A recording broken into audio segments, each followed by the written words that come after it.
Lieve vrienden van de Gulden Middenweg, het is vandaag 17 september 2023 en de Gulden Middenweg heet u van harte welkom bij de 228e aflevering van Veritas Liberabit. Ja, ik moet het hebben over het belastingplan. Ik moet het hebben met u over de verkiezingsprogramma's van de verschillende partijen. Maar er is één item wat eigenlijk veel belangrijker is. Misschien dat dat item in tweeën valt. En dat is vrede en vrijheid. En ik werd afgelopen week getriggerd door een video die ik zag van Scott Ritter. En die ging over vrede en hoe je vrede als een proces moet zien en hoe je dat dan kunt bereiken door uitwisseling van sportmensen, door culturele uitwisseling, door muziek, door concerten, door literatuur, etc. Om elkaar beter te leren kennen en beter te begrijpen. Want daar gaat het om. Als de mensen elkaar goed begrijpen, dan is oorlog onnodig. Dus vrede. En hij gebruikt voor die vrede, voor dat proces, om dat te omschrijven, gebruikt hij een speech die in de 60e jaren van de vorige eeuw door John F. Kennedy is uitgesproken op een universiteit. En die speech in het Engels, die wil ik u laten horen in deze aflevering van Veritas Liberabit. In zijn geheel. En dat duurt ongeveer 27 minuten. Maar het is een soort blauwdruk, een soort wens, een soort ideologische manier om naar vrede te komen. En dat heeft de wereld heel hard nodig. Want zonder vrede ontstaat er in deze wereld helemaal niets. Dan ontstaat er ellende en oorlog en bloedvergieten en leed voor talloze mensen. En daar zijn we op weg naar. We zien dat er steeds geëscaleerd wordt. Men stuurt eerst wapentuig, eerst waren het helmen. Toen waren het beschermingsvesten, toen werden het geweren, sluipschuttersgeweren, toen werden het panzervoertuigen, toen werden het tanks. Nu wil men vliegtuigen sturen en nu het Oekraïense offensief op niets uitgelopen is, wil men zelfs vrouwen gaan inzetten. En is mevrouw Ollongren bezig om militaire kleding voor vrouwen te verzamelen in Nederland. En op de beelden die ik daarvan gezien heb, staat ze te grijnzen. En dat is voor mij een van de meest chockerende beelden die ik afgelopen jaar gezien heb. Het is werkelijk ongelooflijk dat er mensen zijn die in Nederland een ministersposten bekleden en volledig los zijn van de werkelijkheid en van de realiteit. En vanuit hun Russofobe gedreven politieke ideologie maar door blijven gaan met mensen de dood in te jagen. En dat een hele generatie jonge mannen van Oekraïne in de militaire leeftijd geslachtofferd zijn, dat is haar kennelijk niet voldoende. Nee, nu gaan we pakjes bekijken en specifieke kleding voor dames die het geweer ter hand kunnen nemen en naar het front horen. Nou, naar mijn stellige overtuiging horen dames helemaal niet aan het front. En bovendien zijn we zo ver ontwikkeld in deze wereld dat we helemaal geen oorlogen meer moeten hebben. En daar moet het op gericht zijn. Want we zien houwitsers gestuurd, Bradley's gestuurd, Abraham tanks gestuurd, Leopard 2 tanks gestuurd. En in the end of the day wordt er zelfs depleted uranium granaten worden naartoe gestuurd. Er wordt clustermunitie naartoe gestuurd. Het is werkelijk ongelooflijk. En er is in Nederland en in Europa is er niet één politicus, nou op een hele enkele na, die om vrede roept en zegt deze waanzin die moet stoppen. Want deze waanzin die dient Europa niet, deze waanzin dient het Amerikaanse publiek niet, deze waanzin die dient alleen het wapenkartel in Amerika, wat steeds weer nieuwe wapens kan verkopen aan de regeringen om oorlogen te voeren. En zolang er natuurlijk geen Amerikaanse lichamen in bodybags terug naar Amerika komen, ja, dan halen de Amerikanen hun schouders op en dan gaat dat voort. Net zolang tot hun belastingen ook verhoogd worden zoals dat in Nederland het plan is. En dat geheel dat komt ook uit Brussel, uit de EU. Daar staat een mevrouw von der Leyen, die staat continu te oreren dat er meer geld nodig is. Een volstrekt corrupte vrouw die in haar eentje voor 35 miljard aan vaccins heeft besteld bij meneer Boerla van Pfizer. En zodra er onderzocht wordt, haar telefoon leeg inlevert. Zo zit het in elkaar in Brussel en daarom moeten we daar zo snel mogelijk uit. Ik heb daar met de DGM lange tijd over getwijfeld, maar nu is het zover. We moeten daar echt absoluut uit, want de EU gaat Nederland plunderen en blijft Nederland te plunderen. Er komen steeds meer landen komen erbij, ook kleine landen op de Balkan. Die landen die hebben een heel laag inkomen. En de mensen die daar enigszins een vak geleerd hebben, die vertrekken naar de rest van Europa. En daardoor ontstaat er ook een enorme brain drain over daar. Nou, voordat ik weer ga uitweiden, ik merk dat ik weer ga afdwalen van het oorspronkelijke plan. Het gaat om de vrede, het gaat ook om de vrijheid. Er gaat de komende verkiezingen gaan daarover. Het gaat niet meer over de dieren, het gaat niet meer over links of rechts, et cetera, et cetera. Het gaat alleen nog over het feit, blijven wij vrij? Of gaan we in een dystopische samenleving leven waar we volledig gecontroleerd worden door het geld, door controle, door gezichtsherkenning, door bewegingsbeperkingen, et cetera, et cetera. Dat is de vraag. En het gaat er dus ook niet om te kijken of er middelen veranderd moeten worden om tot dat vrije doel te komen. Het is natuurlijk leuk om een constitutioneel hof te creëren, et cetera. Dat zijn allemaal dingen die zouden in de normale omstandigheden zouden die van essentieel belang zijn en ook serieus bediscussieerd moeten worden. Maar het fundament waar het om gaat is, streven wij menselijke vrijheid na en blijven we dat volgen en dat verdedigen, of laten we ons in een systeem trekken waarin de mens een soort consumerende slaaf is.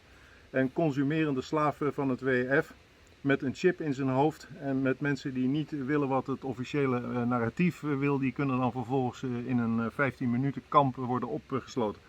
En dat lijkt allemaal heel overdreven. Het lijkt of ik daar een extreem standpunt in heb, maar dat is niet zo. Ik verdedig de gulden middenweg. Maar de gulden middenweg die schuift natuurlijk op naarmate het extremisme aan één kant groter wordt. En we zitten in een enorm extremisme.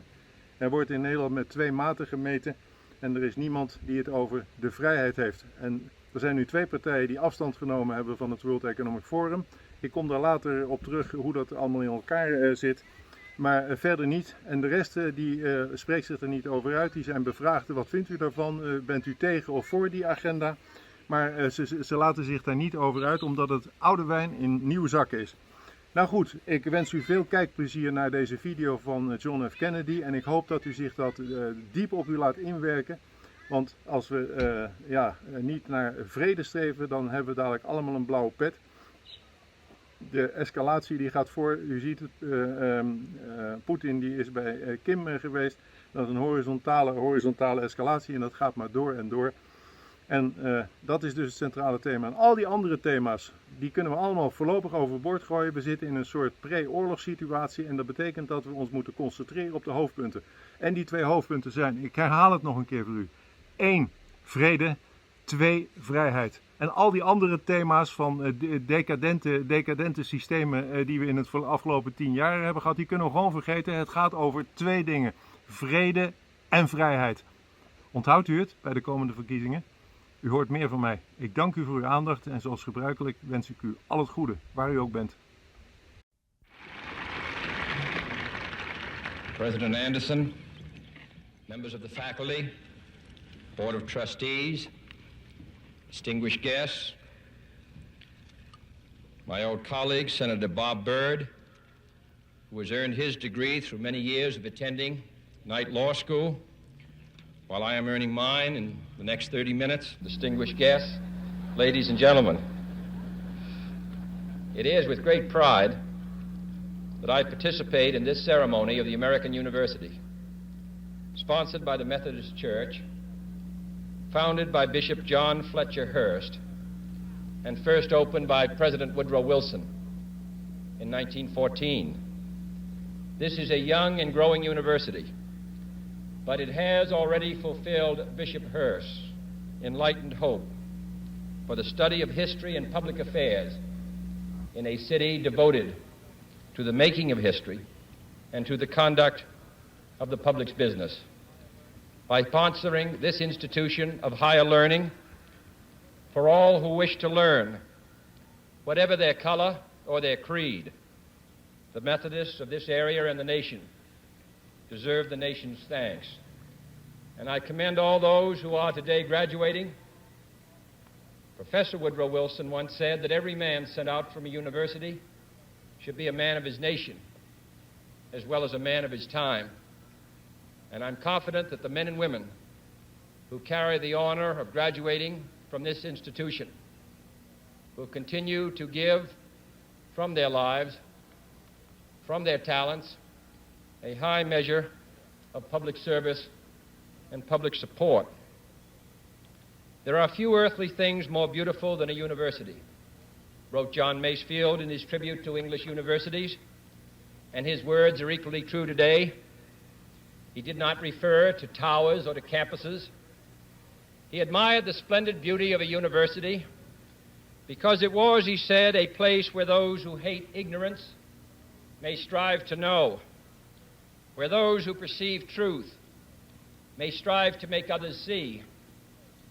I have therefore chosen this time and place to discuss a topic on which ignorance too often abounds and the truth too rarely perceived, and that is the most important topic on earth, peace. What kind of a peace do I mean, and what kind of a peace do we seek? Not a Pax Americana, enforced on the world by American weapons of war, not the peace of the grave or the security of the slave. I am talking about genuine peace, the kind of peace that makes life on earth worth living, the kind that enables men and nations to grow and to hope and build a better life for their children. Not merely peace for Americans, but peace for all men and women. Not merely peace in our time, but peace in all time. I speak of peace because of the new face of war. Total war makes no sense in an age where great powers can maintain large and relatively invulnerable nuclear forces and refuse to surrender without resort to those forces. It makes no sense in an age where a single nuclear weapon contains almost 10 times the explosive force delivered by all the Allied air forces in the Second World War. It makes no sense in an age when the deadly poisons produced by a nuclear exchange would be carried by wind and water and soil and seed to the far corners of the globe and to generations yet unborn. Today, the expenditure of billions of dollars every year on weapons acquired for the purpose of making sure we never need them is essential to the keeping of peace. But surely the acquisition of such idle stockpiles, which can only destroy and never create, is not the only, much less the most efficient, means of assuring peace. I speak of peace, therefore, as the necessary, rational end of rational men. I realize the pursuit of peace is not as dramatic as the pursuit of war, and frequently the words of the pursuers fall on deaf ears, but we have no more urgent task. Some say that it is useless to speak of peace or world law or world disarmament, and that it will be useless until the leaders of the Soviet Union adopt a more enlightened attitude. I hope they do. I believe we can help them do it. But I also believe that we must re-examine our own attitudes as individuals and as a nation, for our attitude is as essential as theirs. And every graduate of this school, every thoughtful citizen who despairs of war and wishes to bring peace should begin by looking inward, by examining his own attitude towards the possibilities of peace, towards the Soviet Union, towards the course of the Cold War, and towards freedom and peace here at home. First, examine our attitude towards peace itself. Too many of us think it is impossible. Too many think it is unreal. But that is a dangerous, defeatist belief. It leads to the conclusion that war is inevitable, that mankind is doomed, that we are gripped by forces we cannot control. We need not accept that view. Our problems are man-made, therefore they can be solved by man, and man can be as big as he wants. No problem of human destiny is beyond human beings. Man's reason and spirit have often solved the seemingly unsolvable, and we believe they can do it again. I am not referring to the absolute, infinite concept of universal peace and goodwill, of which some fantasies and fanatics dream. I do not deny the value of hopes and dreams, but we merely invite discouragement and incredulity by making that our only and immediate goal. Let us focus instead on a more practical, more attainable peace, based not on a sudden revolution in human nature, but on a gradual evolution in human institutions, on a series of concrete actions and effective agreements which are in the interests of all concerned. There is no single simple key to this peace, no grand or magic formula to be adopted by one or two powers. Genuine peace must be the product of many nations, the sum of many acts. It must be dynamic, not static, changing to meet the challenge of each new generation. For peace is a process, a way of solving problems. With such a peace, there will still be quarrels and conflicting interests, as there are within families and nations. World peace, like community peace, does not require that each man love his neighbor. It requires only that they live together in mutual tolerance, submitting their disputes to a just and peaceful settlement. And history teaches us that enmities between nations, as between individuals, do not last forever. However fixed our likes and dislikes may seem, the tide of time and events will often bring surprising changes in the relations between nations and neighbors. So let us persevere. Peace need not be impractical, and war need not be inevitable. By defining our goal more clearly, by making it seem more manageable and less remote, we can help all people to see it, to draw hope from it, and to move irresistibly towards it. And second, let us re-examine our attitude towards the Soviet Union. It is discouraging to think that their leaders may actually believe what their propagandists write. It is discouraging to read a recent authoritative Soviet text on military strategy and find on page after page wholly baseless and incredible claims, such as the allegation that American imperialist circles are preparing to unleash different types of war, that there is a very real threat of a preventative war being unleashed by American imperialists against the Soviet Union, and that the political aims, and I quote, of the American imperialists are to enslave economically and politically the European and other capitalist countries and to achieve world domination by means of aggressive war, unquote. Truly, as it was written long ago, the wicked flee when no man pursueth. Yet it is sad to read these Soviet statements, to realize the extent of the gulf between us. But it is also a warning to the American people not to fall into the same trap as the Soviets, not to see only a distorted and desperate view of the other side, not to see conflict as inevitable, accommodation as impossible, and communication as nothing more than an exchange of threats.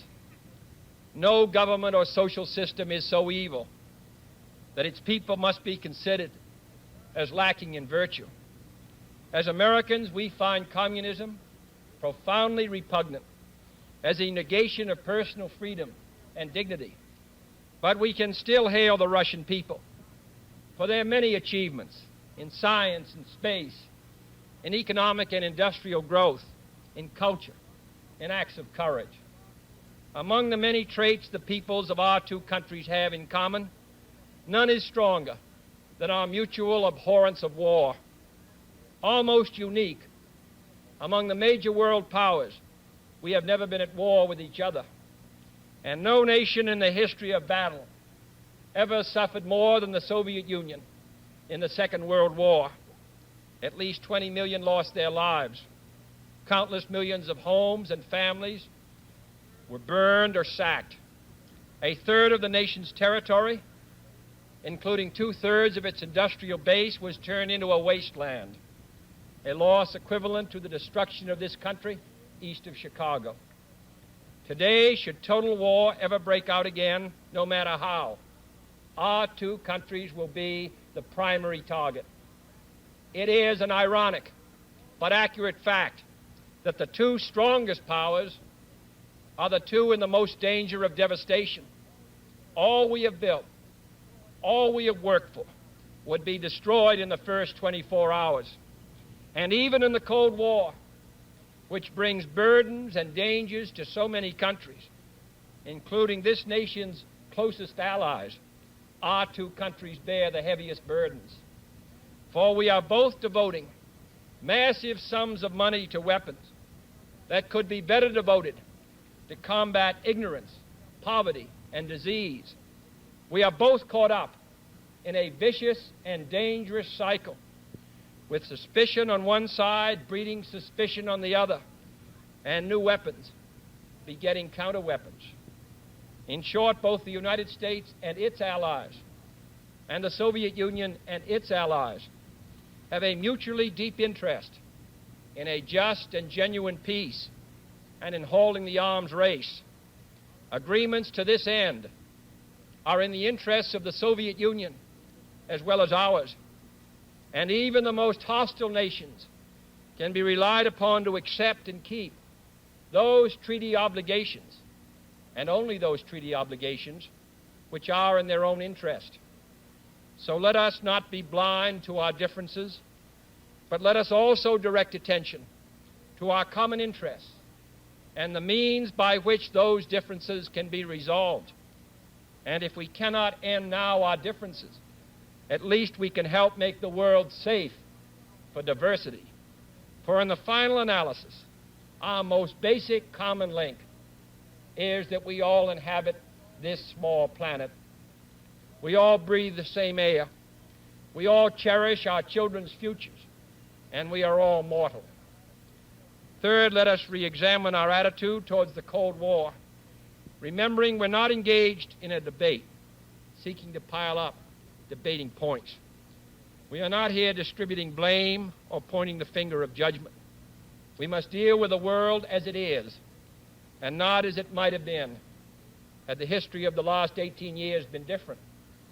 We must therefore persevere in the search for peace, in the hope that constructive changes within the communist bloc might bring within reach solutions which now seem beyond us. We must conduct our affairs in such a way that it becomes in the communist interest to agree on a genuine peace, and above all, while defending our own vital interests, nuclear powers must avert those confrontations which bring an adversary to a choice of either a humiliating retreat or a nuclear war. To adopt that kind of course in the nuclear age would be evidence only of the bankruptcy of our policy or of a collective death wish for the world. To secure these ends, America's weapons are non-provocative, carefully controlled, designed to deter, and capable of selective use. Our military forces are committed to peace and disciplined in self-restraint.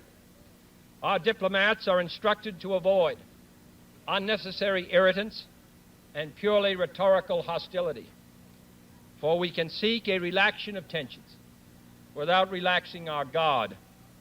And for our part, we do not need to use threats to prove we are resolute. We do not need to jam foreign broadcasts out of fear our faith will be eroded.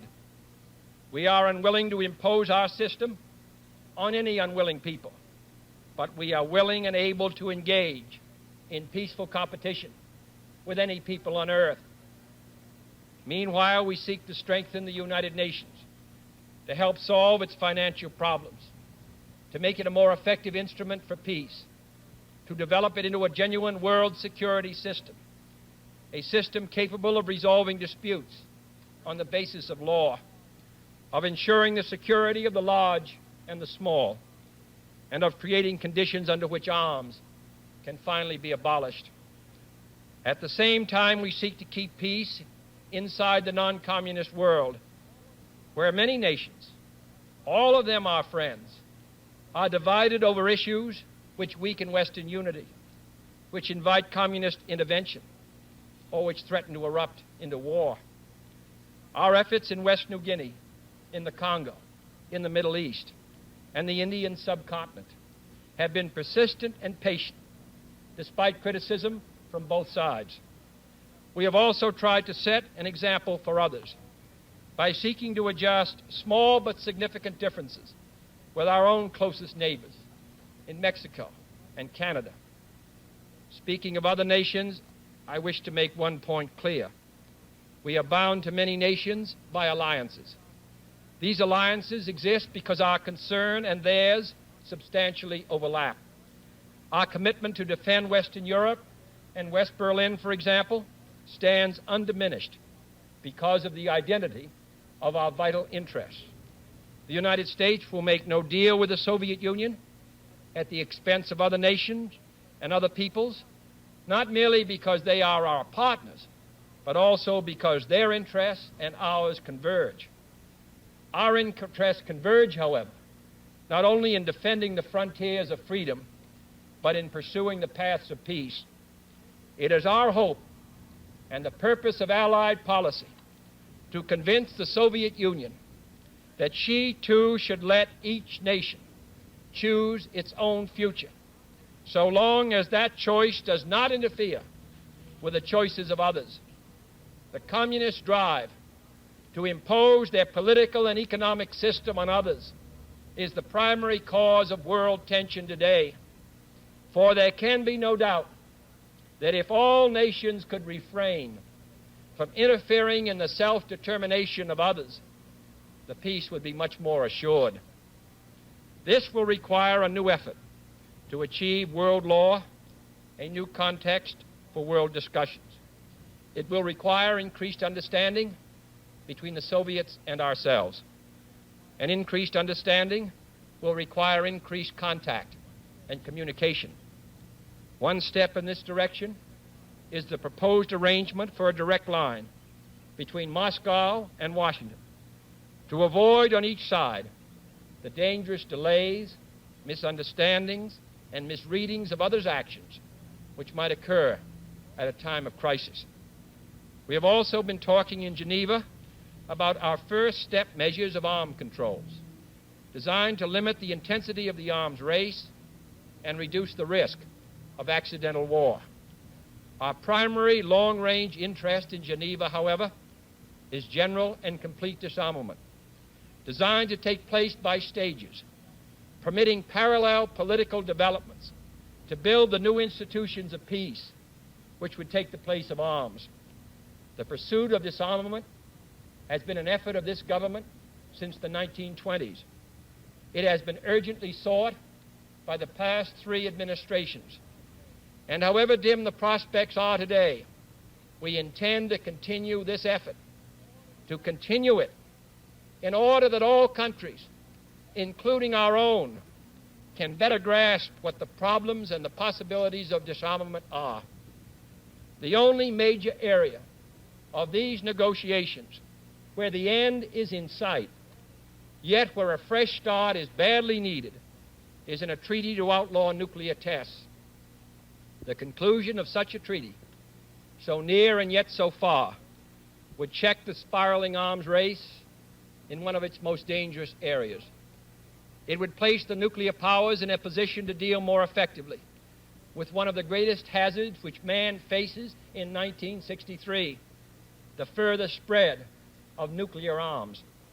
It would increase our security. It would decrease the prospects of war. Surely this goal is sufficiently important to require our steady pursuit, yielding neither to the temptation to give up the whole effort, nor the temptation to give up our insistence on vital and responsible safeguards. I'm taking this opportunity, therefore, to announce two important decisions in this regard. First, Chairman Khrushchev, Prime Minister Macmillan, and I have agreed that high-level discussions will shortly begin in Moscow, looking towards early agreement on a comprehensive test ban treaty. Our hope must be tempered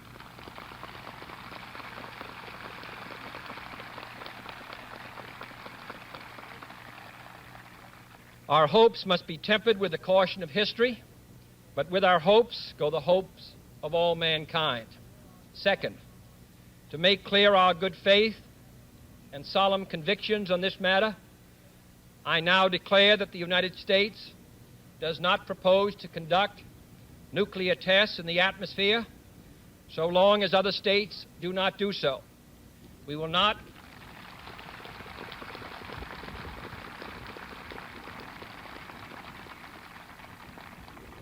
not be the first to resume. Such a declaration is no substitute for a formal binding treaty, but I hope it will help us achieve one. Nor would such a treaty be a substitute for disarmament, but I hope it will help us achieve it. Finally, my fellow Americans, let us examine our attitude towards peace and freedom here at home. The quality and spirit of our own society must justify and support our efforts abroad. We must show it in the dedication of our own lives. As many of you who are graduating today will have an opportunity to do by serving without pay in the Peace Corps abroad or in the proposed National Service Corps here at home. But wherever we are, we must all, in our daily lives, live up to the age-old faith that peace and freedom walk together. In too many of our cities today, the peace is not secure because freedom is incomplete. It is the responsibility of the executive branch at all levels of government, local, state, and national, to provide and protect that freedom for all of our citizens by all means within our authority. It is the responsibility of the legislative branch at all levels, wherever the authority is not now adequate, to make it adequate. And it is the responsibility of all citizens in all sections of this country to respect the rights of others and respect the law of the land. All this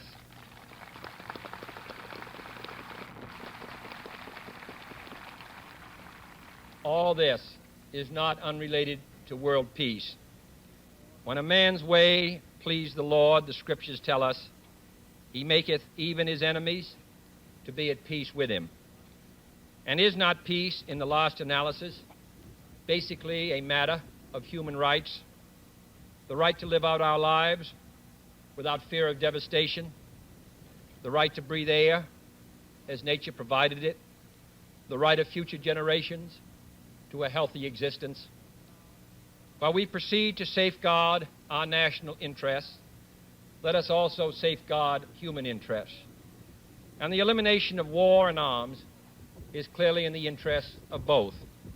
No treaty, however much it may be to the advantage of all, however tightly it may be worded, can provide absolute security against the risks of deception and evasion. But it can, if it is sufficiently effective in its enforcement, and it is sufficiently in the interest of its signers, offer far more security and far fewer risks than an unabated, uncontrolled, unpredictable arms race. The United States, as the world knows, will never start a war. We do not want a war. We do not now expect a war. This generation of Americans has already had enough, more than enough, of war and hate and oppression.